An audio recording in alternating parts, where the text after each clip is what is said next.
আমি আজকে রান্না করব নিরামিষ তরকারি। আজকে সোমবার, আজকে নিরামিষ খাই। এখানে কারকল, ঝিঙা আর আলু ভেজে নিচ্ছি হালকা হলুদ আর লবণ দিয়ে। সয়াবিনগুলিকেও হালকা ভেজে নিচ্ছি।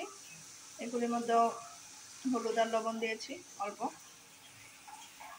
ফোড়নে দিয়ে দিয়েছি কালিজিরা আর একটা তেজপাতা। এখানে সোমবার সওয়া যাওয়ার পর হলুদ, জিরা আর লঙ্কার গুঁড়ো দিয়ে দিয়েছি। এখন এগুলো একটু নেড়ে চেড়ে যখন ভাজাটা ভালো করে হয়ে যাবে, পরিমাণ মতো জল দিয়ে দেব। তরকারির মধ্যে জল দিয়ে দিয়েছি গরম করে রাখা। এখন একটু সময় বেশি জাল হবে, কারণ সবজিগুলি বড় বড় করে কেটেছি, এগুলি সিদ্ধ হতে একটু টাইম দিতে হবে। তাই এটা রান্না হওয়ার পর কীরকম হয়েছে আবার দেখাচ্ছি। তরকারি রান্নাটা হয়ে গেছে। এভাবে নিরামিষ তরকারি রান্না করে খেয়ে দেখবেন, আশা করি ভালোই লাগবে। আর নামানোর আগে আমি অল্প গরম মশলা দিয়েছিলাম।